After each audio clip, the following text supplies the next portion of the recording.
जय हिंद प्यारे साथियों, कैसे हैं आप सभी। आशा करता हूँ आप सभी अच्छे होंगे, स्वस्थ होंगे और धमाकेदार तरीके से अपनी पढ़ाई को भी कर रहे होंगे। आज हम लोग कक्षा 10वीं की गणित पाठ्य पुस्तक में अध्याय 3 को प्रारंभ करेंगे, जिसमें से अध्याय का नाम है आपका दो चर वाले रैखिक समीकरण युग्म। देखिए, इसमें मैं आप सभी को ये परिभाषा नहीं लिखवाऊंगा कि समीकरण क्या होता है, युग्म क्या होता है। जब आप इस टॉपिक को ही पढ़ोगे और इस टॉपिक के अर्थ को ही समझ लोगे तो आपका इस पूरे अध्याय का अर्थ समझ में आ जाएगा। तो अध्याय क्या है, दिया हुआ है दो, ठीक है, दो चर वाले रैखिक समीकरण युग्म। अब इसके पहले जो अध्याय चल रहा था बहुपद, उसमें मैंने आप सभी को चर क्या होता है, अचर क्या होता है पढ़ाया था। तो इसमें भी जो चर है वो क्या होता है बताइए आप सभी। आपने पिछले वीडियो देखा होगा तो आप सभी को पता होगा चर क्या होता है और अचर क्या होता है। तो देखिए फिर से बता देता हूँ चर क्या होता है।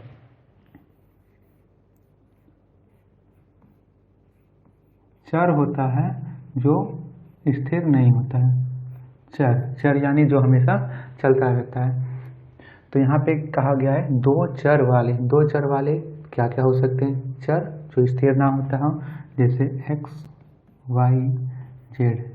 इसे x, y, z से निरूपित किया जाता था और इसे चर बोला जाता था, क्योंकि x, y और z ये सब का मान हमेशा बदलते रहता था। x की जगह में आप 1 रख सकते हो, 2 रख सकते हो, 3 रख सकते हो। इसी प्रकार y की जगह में x रखते हो, 2 और 3 कुछ भी रख सकते हो, तो इसे बोला जाता था चर। और अचर किसे बोला जाता था, जिसका मान स्थिर रहता हो, ठीक है। अचर जो चलता ना हो, जैसे 1, 2, 3 जो संख्याएं होती है वे सभी क्या होती है, अचर होती है, ठीक है। तो यहाँ पे कहा गया है दो चर वाले, दो चर, जैसे एक चर ये और एक चर ये ले लेते हैं। तो दो चर वाले, दो चर वाले, दो चर वाले रैखिक समीकरण युग्म, रैखिक समीकरण युग्म। बस यही टॉपिक को आप लोग समझ लिए, यही शब्दों का अर्थ को समझ लिए, मतलब आप लोग इस टॉपिक को समझ लिए। कुछ और परिभाषा नहीं लिखना है, ना ही कोई सूत्र याद करना है और ना ही अन्य आप लोगों को कुछ करना है। ये जो टॉपिक दिया हुआ है इसी का अर्थ आप सभी को समझ लेना है, दो चर वाले रैखिक समीकरण युग्म। अब देखिए क्या क्या रहा है। अब चर कितना है, दो चर बताए थे जो स्थिर नहीं हो, तो दो चर लेना है। मान लीजिए x ले लीजिए और y, तो दो चर आ गया। दो चर वाले रैखिक समीकरण। अब रैखिक समीकरण का क्या अर्थ होता है, रैखिक समीकरण वो समीकरण होता है जो किसी भी पद का जो घात है वो एक होना चाहिए, अधिकतम घात एक होना चाहिए। जैसे ये एक पद है और ये एक पद है, सब दोनों का घात क्या है, एक है। तो ये क्या है, रैखिक समीकरण है।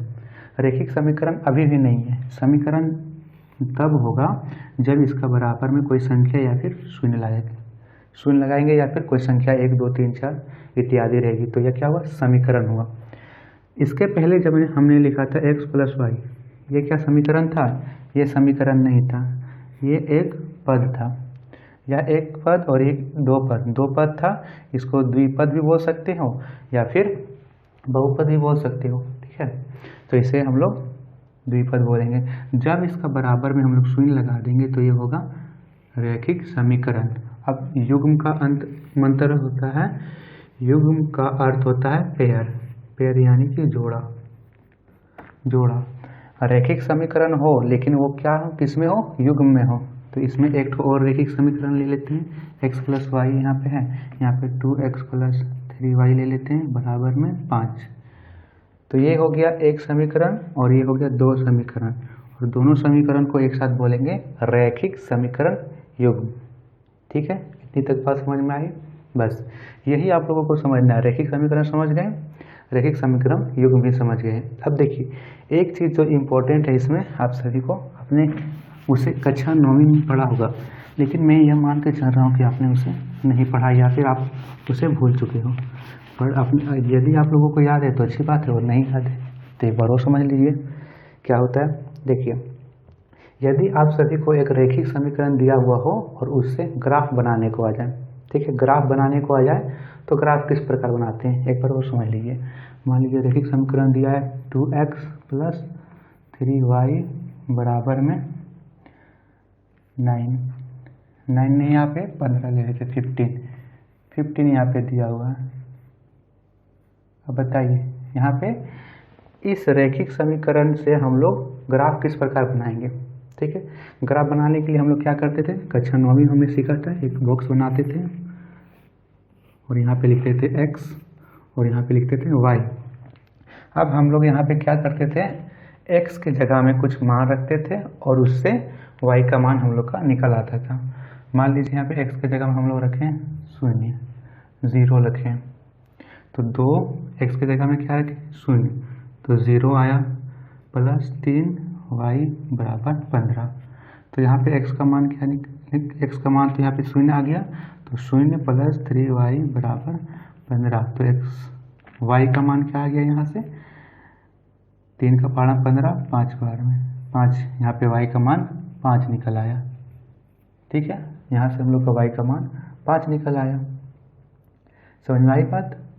चलिए अब यहाँ पे और कुछ यहाँ पे रखिए, एक ठो और जोड़े यहाँ पे बनाना ना, एक ठो और यहाँ पे, तो इसमें रखिए 2 का मान, यहाँ x का मान और कुछ रखिए। चलिए x का मान रखिए 2, x का मान रख दीजिए यहाँ पे 2, तो 2 दूनी कितना हो जाएगा 4, 2 दूनी यहाँ पे आ गया 4, 2 गुने 2 प्लस 3 गुने y बराबर 15। ठीक है, ये आपने कक्षा 9वीं में भी पढ़ा होगा, फिर भी आप सभी को समझा दे रहा हूँ। तो यहाँ पे कितना है 4 प्लस 3y बराबर 15। अब इधर लेके जाइए, तो 15, 3y बराबर 15 माइनस 4, और 15 में घटाएंगे कितना आएगा 11/3, 11/3 यहाँ पे आया। इसको जब आप लोग हल कीजिएगा 3 को 11 से, तो 3 तिया 9, 10 11, 2 बचेगा, दशमलव में आ जाएगा 3.6, 3.6 यहाँ पे आ गया y का मान। ठीक है, कैसे किया है फिर से समझिए।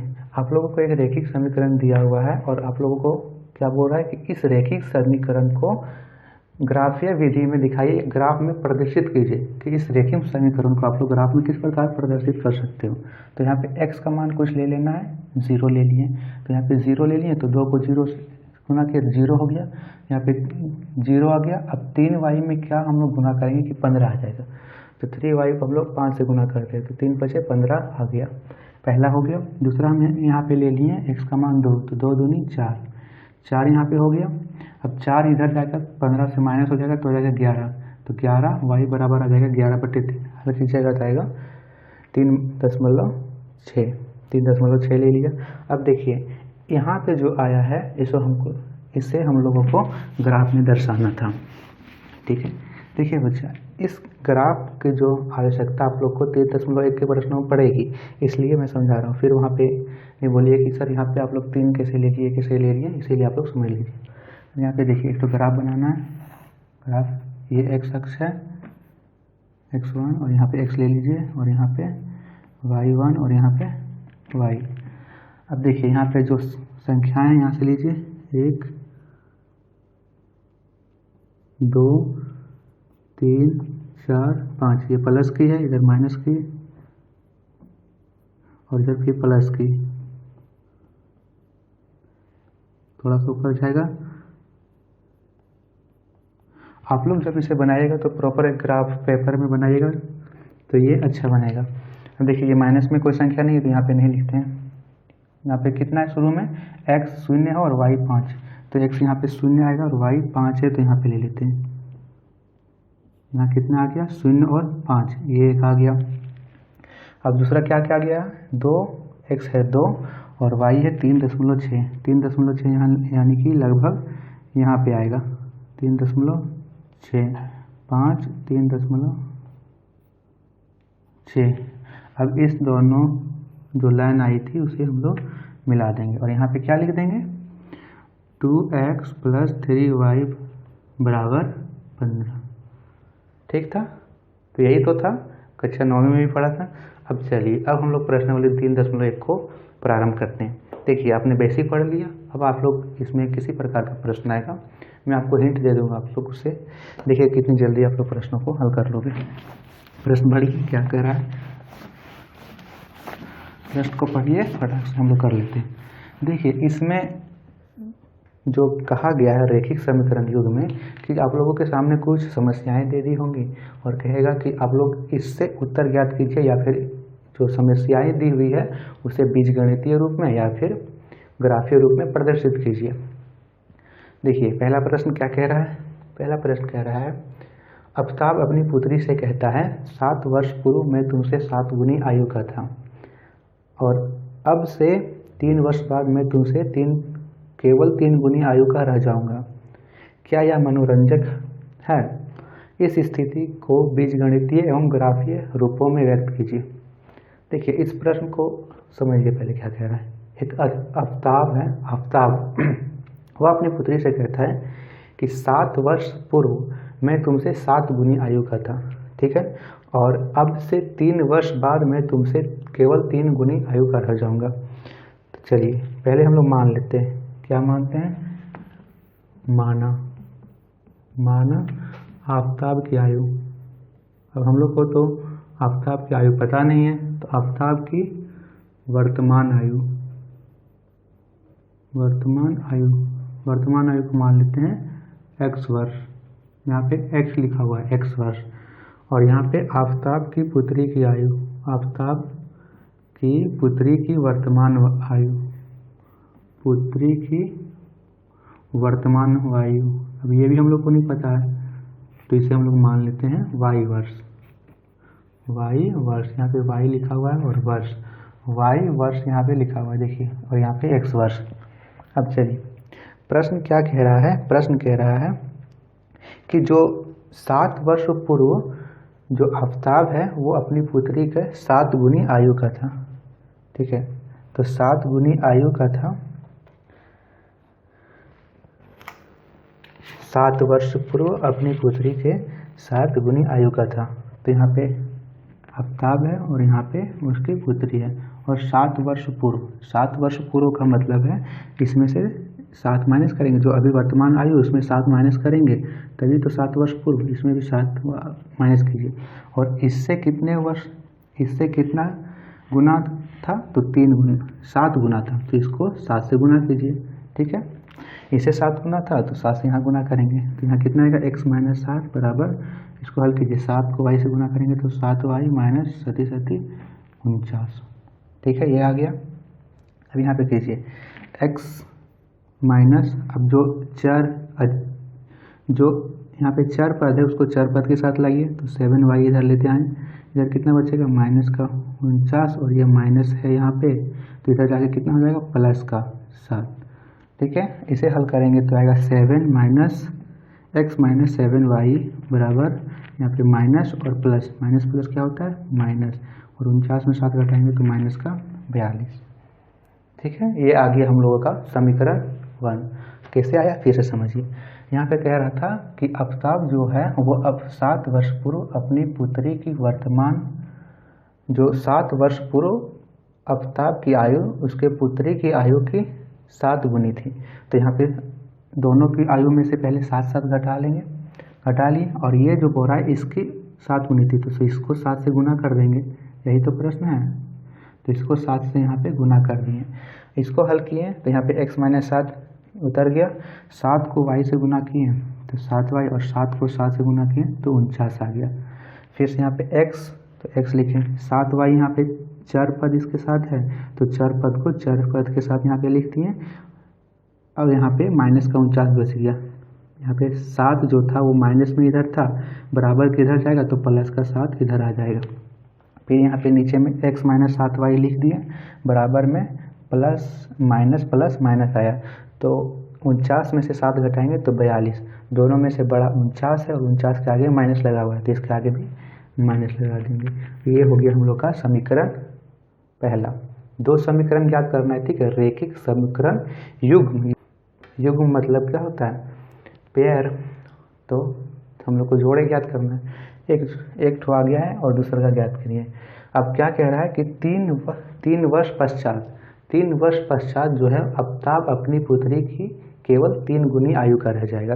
तो इसे आप लोग याद रखिएगा, पहला आया है x माइनस 7y बराबर माइनस का 42, यहाँ लिख देते हैं x माइनस 7y बराबर का -42, यह इक्वेशन फर्स्ट, समीकरण फर्स्ट।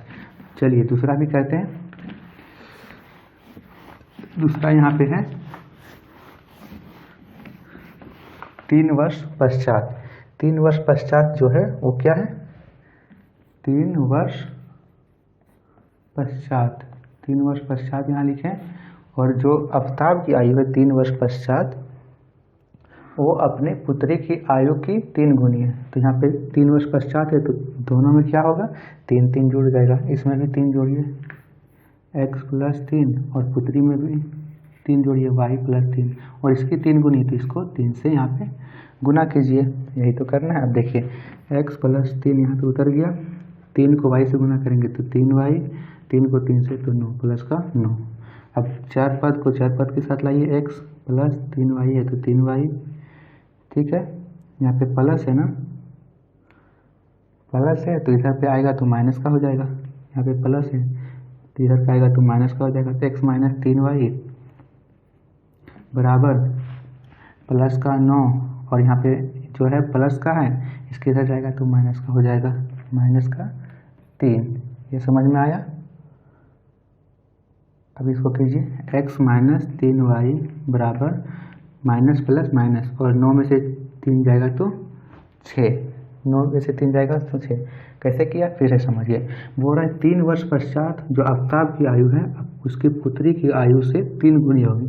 तो इसमें भी 3 जुट गया, 3 वर्ष पश्चात है, और उसकी पुत्री में भी 3 जुटेगा तो दोनों में 3 जोड़े। इसकी 3 गुनी था इसीलिए इसको 3 से गुना किए। x + 3 का x + 3 उतरा, ठीक है। यहाँ पे है 3 को y से गुना करेंगे तो 3y, 3 को 9 से गुना करेंगे तो 3 × 9। यहाँ पे x है तो x का x उतारें, ये 4 पद है, 4 पद को 4 पद के साथ लाना है। ये प्लस का है, इधर आ जाएगा माइनस का, तो x - 3y ये हो गया, बराबर दिए, प्लस का 9 है, प्लस का 9 यहाँ लिख दिए।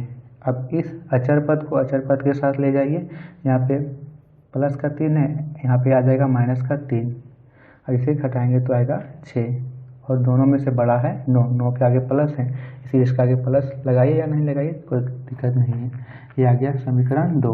दोनों समीकरण हम लोगों को ज्ञात हो गए। दोनों समीकरण को ही तो ज्ञात करना था। अब दोनों समीकरण से हम लोग क्या करेंगे, दोनों समीकरण का प्रयोग करके हम लोग ग्राफ में दर्शा देंगे। जो बीजगणितीय था वो हम लोग को ज्ञात हो गया। क्या गया, x - 3y बराबर 6, ये हो गया समीकरण 2। अब समीकरण 1 और समीकरण 2 दोनों को डब्बे में बनाइए। वो डब्बे में बनाते थे कक्षा 9वीं में, अभी भी बताएं कैसे बनाया जाता है। चलिए बनाइए इसे। समीकरण 1, यहाँ पे समीकरण 1 है और यहाँ पे समीकरण 2 है। चलिए बनाइए दोनों को। समीकरण 1 को यहाँ पे बनाइए और समीकरण 2 को यहाँ पे बनाना है, और जो आएगा उससे हम लोगों को ग्राफ में दर्शाना है। समीकरण 1 और समीकरण 2 में जो आएगा उसे हम लोगों को ग्राफ में दर्शाना है। तो समीकरण 1 में यहाँ पे पहले लिखिए x, यहाँ पे लिखिए y, यहाँ पे लिखिए x और यहाँ भी लिखिए y। समीकरण 1 यहाँ पे लिख देते हैं, x - 7y बराबर माइनस का 42, और समीकरण 2 क्या है, x - 3y बराबर का 6। अब देखिए x की जगह में यहाँ पे कुछ रखिए, x की जगह में कोई मान रखिए, सोचिए क्या रखिए, यहाँ पे रखिए 0, 0 रखेंगे तो x का मान 0 हो जाएगा, -7y बराबर माइनस का 42, y बराबर यहाँ पे माइनस का 7 है गुना में, तो यहाँ पे चला जाएगा भागा में, माइनस का 7 काटेंगे तो क्या आएगा 6, y का मान आ गया 6, तो y की जगह में रख दीजिए। ये आ गया y का मान। अब चलिए एक तो आ गया, दूसरा ज्ञात कीजिए। दूसरा में हम लोग क्या रखते हैं, दूसरा में यहाँ पे माइनस का 42 रख दीजिए, x का मान माइनस का 42 रखेंगे यहाँ पे, तो फिर यहाँ पे क्या हो जाएगा बताइए, x की जगह में माइनस का 42 रखेंगे तो y का मान क्या निकलेगा, -42 -7y बराबर माइनस का 42। अब यहाँ पे करेंगे तो यहाँ पे माइनस का 42 है और माइनस का 42, ये क्या होगा कट जाएगा, और यहाँ पे आ जाएगा -7y बराबर 0, और इसको इधर लेते रहेंगे तो y का मान भी आ जाएगा 0। ठीक है, यहाँ पे हम लोग को ज्ञात हो गया पहला, जो पहला समीकरण था उसका ग्राफी वाला हम लोग को ज्ञात हो गया। अब दूसरा वाला ज्ञात कीजिए। ये तो समझ में आया कैसे ज्ञात किए, बहुत ही सरल है बच्चा। फिर आप लोग देखिए, आप लोग ये मत सोचिए कि हाँ मुश्किल है, मुश्किल कुछ नहीं है। इसमें क्या किए हम लोग, जो यहाँ पे x के जगह में क्या रखें, शून्य रख दिए। x के जगह में शून्य रखेंगे तो यहाँ पे तो मान शून्य हो गया। अब बचा 7y, तो 7 के जगह y के जगह हम लोग क्या रखेंगे कि यहाँ पे हम लोगों को गुना करने पर 42 आ जाए तो रखेंगे 6, 7 छक 42 माइनस का आएगा तो यहाँ पे 42 आ जाएगा। इस प्रकार यहाँ पे किए।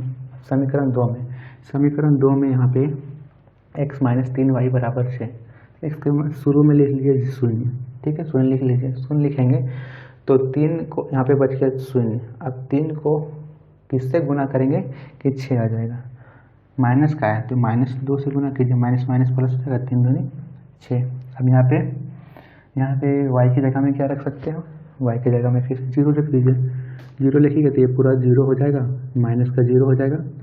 अब यहाँ पे x की जगह में क्या रखेंगे कि गुना करने पर 6 आ जाए, 6 रखिए। x को x और x 6 आ गया।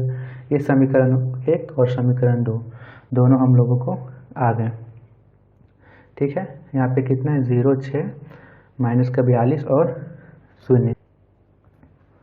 अब देखिए बच्चा, ये हम लोग समीकरण पहला, समीकरण 2, समीकरण 1 और समीकरण 2 दोनों को हल कर लिए, दोनों का मान हम लोग को आ गया। अब इसे हम लोग को क्या करना है, ग्राफ में दर्शाना है। तो ग्राफ में यहाँ पे दर्शा देता हूँ। देखिए यहाँ पे एक इमेज दिख रही होगी। देखिए यहाँ पे जो है x की जो लाइन है, x का जो समीकरण पहला है उसका जो रेखा है वो अलग लाइन से, और समीकरण 2 का रेखा अलग लाइन से। और देखिए दोनों रेखाएं जो मिल रही है वो मिल रही है 42 और 12 पे। तो 42 और 12 इन दोनों रेखाओं का क्या है, यहाँ पे दोनों रेखाएं प्रतिच्छेदित कर रही है। और जहाँ ये रेखाएं प्रतिच्छेदित करती है वहाँ पे क्या होता है, वही इन दोनों का कॉमन पार्ट होता है या कॉमन बिंदु होता है। तो x का मान यही मान लेते हैं, x 42 आ गया और y का मान 12 आ गया। x हम लोग शुरू में माने थे, x किसका आयु था, x माना आफ्ताब की आयु x, तो आफ्ताब की वर्तमान आयु आ गई 42, और y था उसकी पुत्री की आयु, आफ्ताब की पुत्री की आयु था 42। आफ्ताब की पुत्री की आयु क्या माने थे y, तो वर्तमान अब आयु आ गई 42। अब अगर आप लोगों को 7 वर्ष पूर्व की आयु ज्ञात करना होगा तो क्या कीजिएगा, 42 में से 7 माइनस कीजिए तो क्या आएगा 35, और 12 में से भी 7 माइनस कीजिए तो क्या आएगा 5। अब तो देखिए ये कंडीशन सेटिस्फाई है। कह रहा था क्या कि 7 वर्ष पूर्व में तुमसे 7 गुनी आयु का था, तो 5 और 7 कितने गुनी है, 5 7 35, यह कंडीशन सेटिस्फाई हुआ, ठीक है। दूसरा, अब इसमें 3 ऐड कीजिए। 3 वर्ष बाद कह रहा था, 3 वर्ष बाद मैं तुमसे 3 गुनी आयु करा जाऊंगा, तो 3 वर्ष बाद ऐड कीजिए। तो 42 में 3 ऐड कीजिएगा तो 45, और 12 में 3 ऐड कीजिएगा तो 15। देखिए 5 दिया 15, 3 गुनी आयु का था। तो देखिए कंडीशन दोनों सेटिस्फाई हो गई, हमारा ग्राफ भी क्लियर हो गया, उत्तर भी सही आ गया। चलिए दूसरे प्रश्न की ओर बढ़ते हैं। दूसरा प्रश्न क्या कह रहा है, ग्राफ हटा दीजिए। ठीक है, दूसरा प्रश्न कह रहा है क्रिकेट से संबंधित है या फिर क्रिकेट किट से ही संबंधित होगा। पढ़िए क्या कह रहा है। ये मुझे लगता है ये प्रश्न किसी भुलक्कड़ बच्चे का होगा। देखिए वो बच्चे का नहीं है, यही तो क्रिकेट टीम के एक कोच का है। तो ये क्या कह रहा है, क्रिकेट टीम के एक कोच ने 3900 रुपये में 3 बल्ले और 6 गेंदें खरीदी। बाद में उसने एक और बल्ला तथा उसी प्रकार की 3 गेंद 1300 रुपये में खरीदी। इस स्थिति को बीजगणितीय तथा ज्यामितीय के रूपों में व्यक्त कीजिए। अब देखिए क्रिकेट कोच जो था वो तो कितना लाया है, 3 बल्ले और 6 गेंद लेते आया 3900 रुपये में। पूछा नहीं उससे कि एक बल्ले का मूल्य क्या है, एक गेंद का मूल्य क्या है, छोड़ दिया हम लोग को कि ज्ञात करो क्या होगा इसका मूल्य। देखिए मान लेते हैं, मान लेना है, माना कि एक बल्ले का मूल्य क्या मानेंगे बताइए, X Y Z P Q R S कुछ भी मान लीजिए, मान लीजिए एक्स, और एक गेंद का मूल्य, एक गेंद का मूल्य मान लीजिए आया वाई, x रुपये और y रुपये, ये हम लोगों को आया।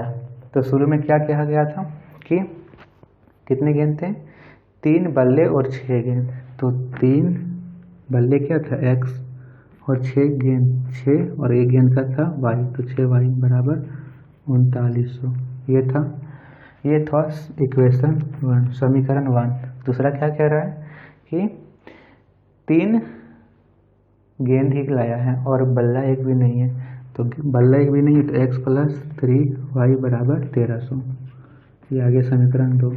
बस समीकरण 1 समीकरण 2 आ गया। अब इसमें क्या करना है, हम लोगों को ग्राफ रूप में दर्शाना है। बीजगणितीय रूप में तो प्रदर्शित हो गया, अब ग्राफीय रूप में प्रदर्शित कीजिए। ग्राफीय रूप में प्रदर्शित हो जाएगा। कैसे करते हैं देखिए, यहाँ पे करते हैं, इसे यहाँ लिख लीजिए 3x + y, 3x + 6y बराबर 3900। ये समीकरण 1 था। और यहाँ पे है x + 3y, x + 3y बराबर 1300। ये समीकरण 2 था। अब समीकरण 1 और समीकरण 2 दोनों में क्या करना है, x और y का मान ज्ञात कीजिए, दोनों को ग्राफ के रूप में दर्शा दीजिए। बस यही करना है। ये आगे रैखिक समीकरण युग्म मतलब पैर जोड़े तो याद हो गए। अब देखिए बक्से में बंद कीजिए, x लिखिए y लिखिए, x और यहाँ पे y देखिए, और यहाँ पे भी कीजिए इसी प्रकार, बक्से में बंद x और y। अब रखिए यहाँ पे x का मान क्या रखिएगा, बताइए आप लोग, x का मान क्या रखिएगा, x का मान रख लेते हैं 0, तो 0 रखेंगे तो यहाँ 0 हो जाएगा। 6y बराबर 3900, 3900 आ गया। तो y बराबर 3900 बट्टे में 6 का पहाड़ा में 6 छक 36, 6 25 0 का 0, 650। तो y का मान आया 650। फिर से x का मान कुछ रखिए, चलिए x का मान कुछ रखिए। अबर जो हम लोग y का मान 0 रख लेते हैं, तो y का मान 0 रखेंगे तो यहाँ पे x का मान ज्ञात हो जाएगा।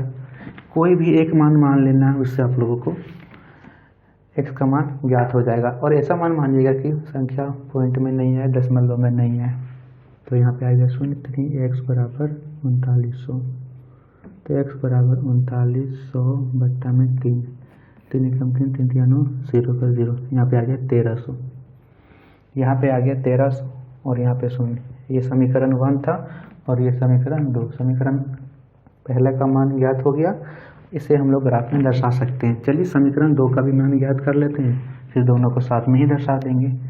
चलिए समीकरण 2 में मान लीजिए यहाँ पे x का मान कुछ मानिए, चलिए 0 मान लेते हैं। सबसे सिंपल है 0 मानिए, 0 मानिएगा। 0 मान सकते हो कि 0 मान लीजिएगा तो फिर यहाँ पे दशमलव में आ जाएगा। चलिए 0 नहीं मानिए, कुछ दूसरा मानिए। x का मान क्या मानिए बताइए। x का मान मान लीजिए यहाँ पे 100 मान लीजिएगा, तो 100 + 3y बराबर 1300। ठीक है, अब इसे हल कीजिएगा तो यहाँ पे 100 है, प्लस में इधर आएगा माइनस में, तो y बराबर 1300 में 100 घटाएंगे तो 1200, 1200 बटे 3, 3 चौक 1200, 400 है, y का मान आ गया 400। ये समीकरण 1, ये तो आ गया x और y का मान इधर। फिर एक और डब्बे में हम लोग को ज्ञात करना है, फिर से x का मान कुछ मानिए। अब x का मान हम लोग मान लेते हैं 1300, 1300 मान लिए, तो y का मान क्या मानेंगे, 0 मान लीजिए, y का मान 0, 1300 1300 बराबर आ गया। ठीक है, अब बच्चा यहाँ पे ध्यान दीजिएगा, यहाँ पे लिखा हुआ है 1300, ठीक है, 1300 लिखा हुआ है यहाँ पे लिखिए 1300 लिखा हुआ है। यहाँ पे थोड़ा सा लाइटिंग आ गया होगा, इसे मैं यहाँ लिख देता हूँ। x और y का मान फिर से लिख देता हूँ यहाँ पे मिटा करके। यहाँ पे लाइटिंग का थोड़ा सा इशू, यहाँ पे बोर्ड जो है उसमें रिफ्लेक्ट हो जाता है। देखिए अच्छा से यहाँ पे लिख देता हूँ x और y का मान, छोटा छोटा लिख देते हैं x और y। x का मान यहाँ पे कितना आया था, देखिए x का मान हमारा आया था 100 और y का मान आया था 400, जबकि x का मान यहाँ आया था 1300 और यहाँ पर y का मान आया था 0। ये हमारा x और y का मान आ गया था। अब देखिए इसे क्या करना था, इसे हम लोगों को ज्यामितीय रूप में दर्शाना था, और ज्यामितीय रूप में दर्शाने के लिए हम लोगों को क्या चाहिए, ग्राफ पेपर चाहिए। ग्राफ पेपर में तो आप लोग आराम से दर्शा लोगे। मैं यहाँ पे आप लोगों को बोर्ड में भी दर्शा के दिखा देता हूँ। देखिए यदि आप लोग को ग्राफ पेपर भी ना हो तो आप लोग एक सिंपल पेपर में कैसे दर्शा सकते हो। पहले एक लाइन खींच लेना है ऐसे करके, फिर ठीक है यहाँ पे जो x अक्ष है वो प्लस का 1300 है, ठीक है। तो इस लाइन को हम लोग 1300 ले लेते हैं।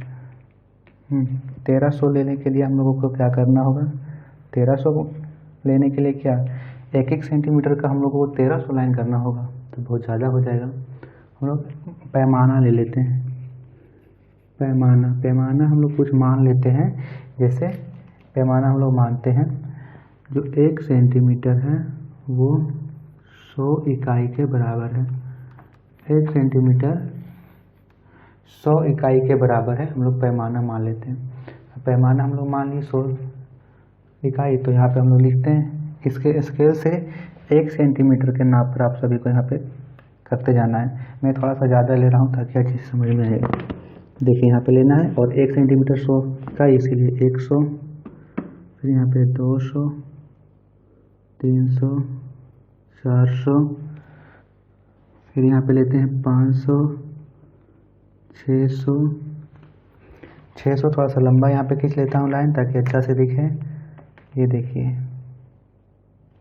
सीधा लाइन लेना है, थोड़ा सा टेढ़ा हो जाएगा तो कोई नहीं, आप लोगों को समझना है। यहाँ पे देखिए यहाँ पे हो गया 600, फिर यहाँ पे 700, 800, 900, 1000, 1100, 1200 और यहाँ पे 1300 यहाँ तक आ गया है 1300। अब नीचे में भी आ गया है, इसमें हम लोगों को कितना है, लास्ट यहाँ पे 650 तक है।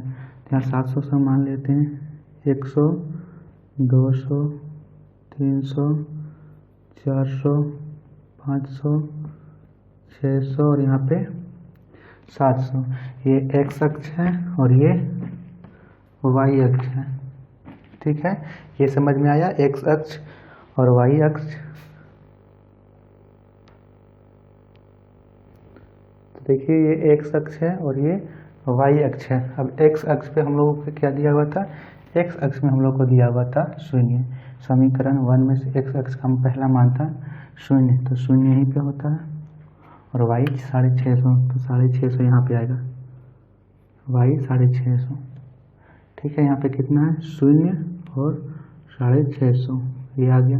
फिर यहाँ पे दूसरा में कितना दिया होता है, 1300 x का मान और y का मान 0, तो 1300 यहाँ पे और y का मान 0, यानी यहीं पे आएगा 1300 और 0, ये आ गया x का मान।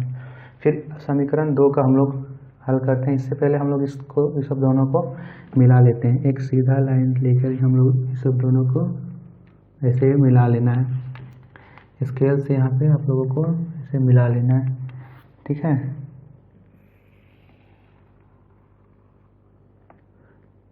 ऐसे आप लोग मिला लीजिएगा स्केल से सीधा से। अब देखिए ये हो गया समीकरण 1। ये क्या कह रहा है, 3x + 6y = 3900। ये हो गया समीकरण 1। अब समीकरण 2 का भी बनाइए। समीकरण 2 का कितना है, x का मान 100, x का मान यहाँ पे 100 है और y का मान 400, तो y का मान 400, 100 और 400 यहाँ पे आएगा, ठीक है। 100 और 400 यहाँ पे आएगा, 100 और 400। फिर से यहाँ पे x का मान कितना है, 1300, x का मान 1300 और y का मान 0, यानी यहीं पे आएगा। और फिर से दोनों मिलाएगा तो दोनों लाइन है यहीं पर प्रतिच्छेदित करेगी, और यहीं पे दोनों लाइन प्रतिच्छेदित कर रही है, तो यहाँ पे कितना है, 1300 और 0। 1300 और 0 आया, तो यही इन दोनों समीकरण का जो ग्राफीय विधि में आया वो कॉमन पार्ट 1300 और 0 आया। 1300 0 ही किसका कीमत होगा, बल्ले का कीमत 1300 रुपये हो जाएगा और गेंद का कीमत 0 रुपये। बोले कि 0 रुपये कैसे होगा, तो यहाँ पे कहा गया था ना, जब वह पहली बार जाता है तो 3 बल्ला और 6 गेंद खरीदता है, तो 3 बल्ला का एक बल्ला का दाम है 1300, तो 3 बल्ला का कितना हो जाएगा 13×3 = 39। गेंद फ्री में आ रही होगी तो गेंद का कोई कीमत नहीं होगा, ठीक है, गेंद का कोई भी कीमत नहीं होगा। फिर दूसरा बार गया था तो लिया था 3 गेंद और 39, एक बल्ला था ना, ठीक है, उसने एक और बल्ला एक बल्ला था, तो एक बल्ला को हम लोग x लिख सकते हैं और यहाँ भी लिख सकते हैं, तो x + 3y, ठीक है। एक बल्ला था तो एक बल्ला का नाम 1300 रुपया आ गया था, तो दूसरा में भी आ गया था 1300 रुपया दिया था ना, दूसरे में गया था तो एक बल्ला और 3 गेंद करना था, 1300 रुपया दिया था, दूसरा में भी हम लोग को सेटिस्फाई हो गया। क्वेश्चन 2 समझ में आया। ये ग्राफ को आप लोग ड्रॉ कर लीजिएगा। चलिए अब तीसरा प्रश्न हम लोग चलते हैं और इस प्रश्नावली 3.1 का ये आखिरी प्रश्न है। तीसरा प्रश्न क्या कहता है? तीसरा प्रश्न कह रहा है 2 kg सेब और 1 kg अंगूर का मूल्य किसी दिन 160 रुपये था। 1 महीने बाद 4 kg सेब और 2 kg अंगूर का मूल्य 300 रुपये हो जाता है। इस स्थिति को बीजगणितीय तथा ज्यामितीय रूपों में व्यक्त कीजिए। तो फिर से मान लेते हैं हम लोग पिछले तरीके से। क्या मानेंगे? माना सबसे पहले में क्या है? सेव। क्रमवार कीजिएगा, पहले सेव को मानिए। माना सेव का मूल्य, और सेव का मूल्य कितना माना है? x मान लीजिए x। सेव का मूल्य, एक सेव का मूल्य 1 kg सेव, यहाँ पे 1 kg सेव का मूल्य मानिए। क्या मानना है? माना 1 kg सेव का मूल्य, 1 kg सेव का मूल्य 100 रुपये, ठीक है, और 1 kg अंगूर का मूल्य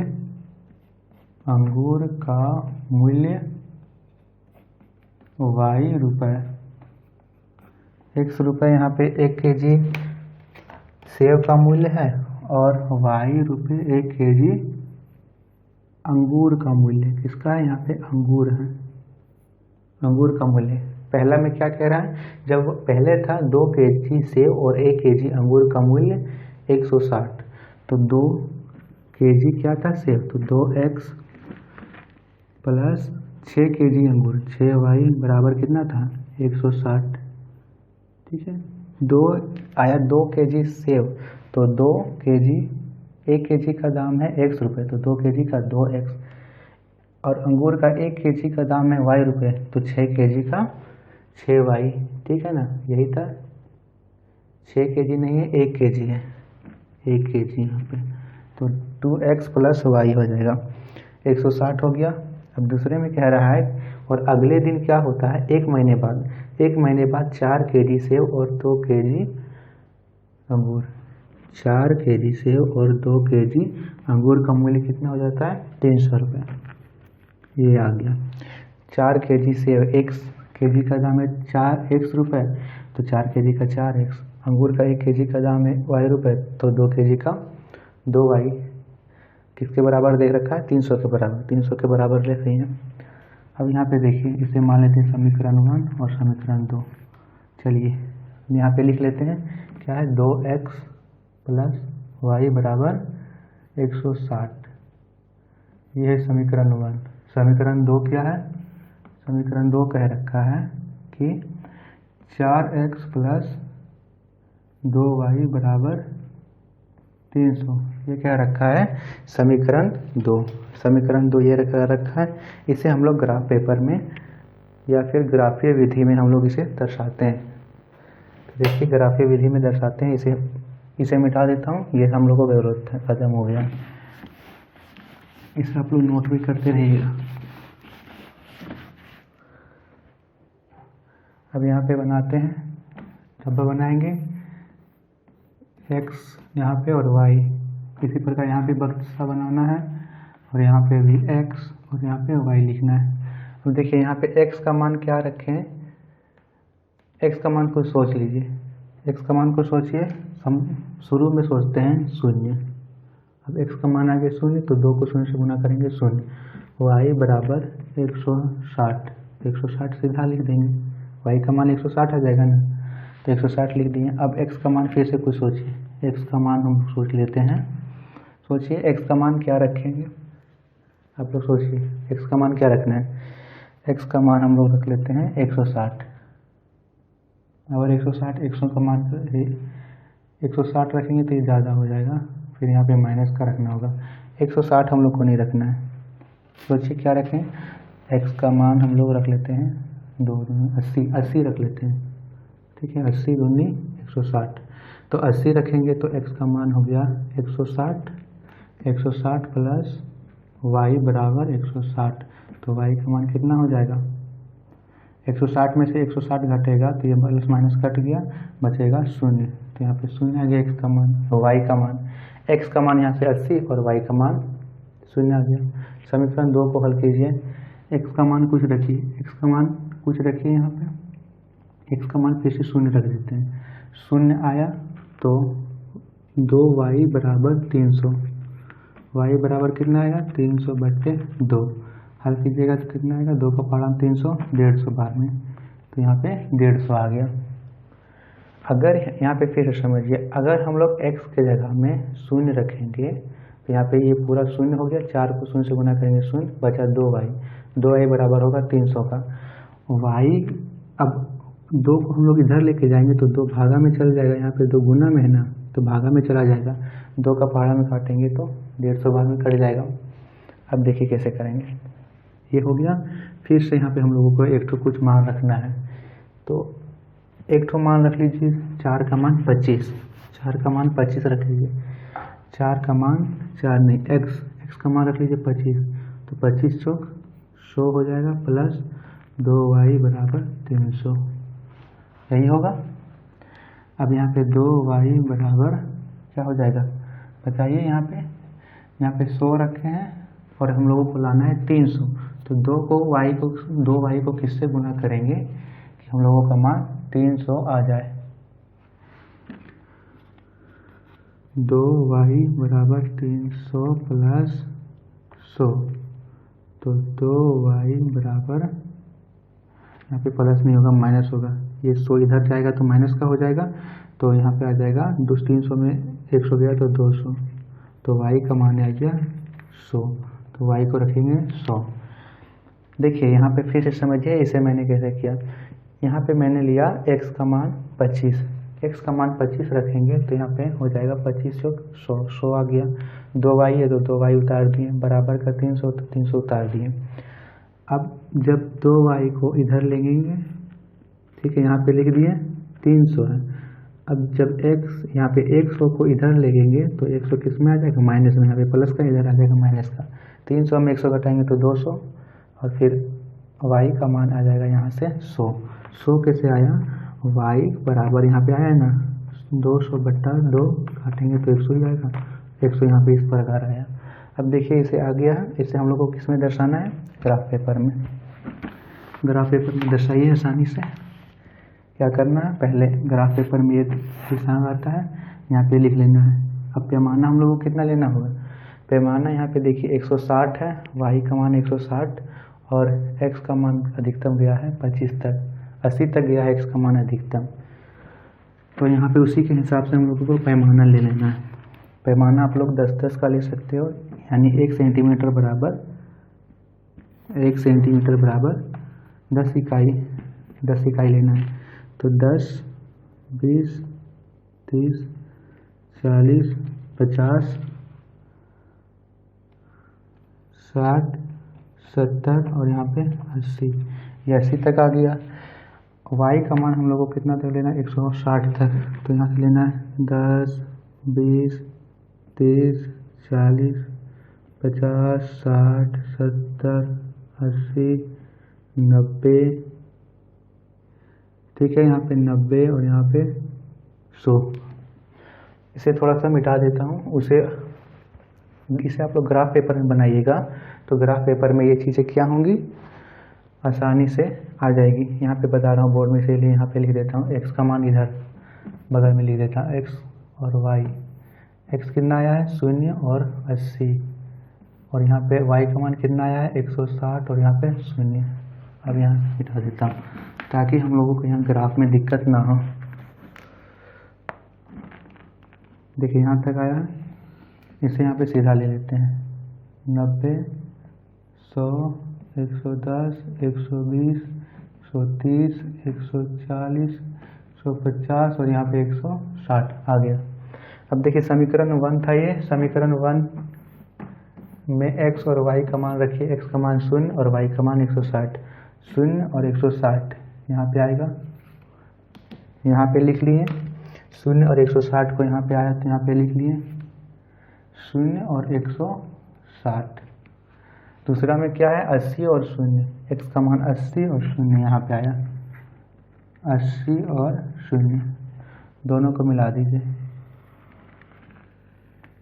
ये मिल गया दोनों। ठीक है, ये दोनों मिल गया। दूसरा में यहाँ पे रखिए, इसे यहाँ पे पहले रख लीजिए फिर मिटा लेते हैं। x का मान कितना है 0, x का मान 0 ही आएगा और y, x का मान है 0 और y का मान 150, तो यहाँ पे आएगा 0 और 150, 0 और 150 यहाँ पे आया। फिर से x का मान कितना है 25, 25 यहाँ पे आएगा और y का मान है 100, तो 100 आएगा यहाँ पे। इसी के सिरहानी में यहाँ पे ले लेते हैं 0 और यहाँ पे आया 100 और यहाँ पे 100 के सिरहानी में यहाँ पे आ जाएगा 100। अब क्या करना है, इन दोनों को हम लोगों को मिला देना है। मिलाइए, कहाँ पे मिलेगा, मिलाना है, तो यहाँ पे सब दोनों को ऐसे करके मिला देना है, ऐसे करके मिला दीजिए। मिला दिया और यहाँ पे क्या करना है, इन दोनों रेखाओं को जहाँ पे भी प्रतिच्छेदित होगी वहाँ पे सब दोनों को क्या करना है, प्रतिच्छेदित यहाँ पे ऐसे कर देना है। ये प्रतिच्छेदित नहीं भी खींचेगा तो कोई दिक्कत नहीं है, यहाँ पे दोनों को ऐसे करके दर्शा दिए। देखिए इतना ही आप लोगों को इसमें करना है। ये समीकरण 1 है और ये समीकरण 2 है। समीकरण 1 क्या कह रखा है, समीकरण 1 में आया है 2x + y = 160, 2x + y = 160। समीकरण 2 में आया है 4x + 2y = 300, तो यहाँ पे लिखिएगा 4x + 2y = 300। ये आ गया समीकरण 2। समीकरण 1 और समीकरण 2 को ग्राफीय विधि में भी हम लोग दर्शा लिए। और चैनल को भी सब्सक्राइब कीजिएगा। देखिए यहाँ पे थोड़ा सा बोर्ड में इसी है, इसीलिए यहाँ पे जो यहाँ पे लाइटिंग का थोड़ा सा ये है, इसीलिए थोड़ा आप लोग को डीप नहीं दिखता होगा। अगली बार से जो हमारा वीडियो आएगा वो पूरा ही अच्छा से आएगा, लाइटिंग में भी किसी प्रकार का दिक्कत नहीं होगा। तो धन्यवाद आप सभी का, अपना प्यार इसी तरह देते रहिए और इसी प्रकार प्यार क्या कीजिए, बांटते रहिए, अपने दोस्तों को भी शेयर कीजिए ताकि वो भी इस प्रकार का इस वीडियो का लाभ ले सकें और अपनी पढ़ाई को भी अच्छे से कर सकें। तो चलिए मिलते हैं अगले प्रश्नावली 3.2 में। आप सभी खुश रहिए, सुखी रहिए और अपने पढ़ाई को भी करते रहिए। धन्यवाद।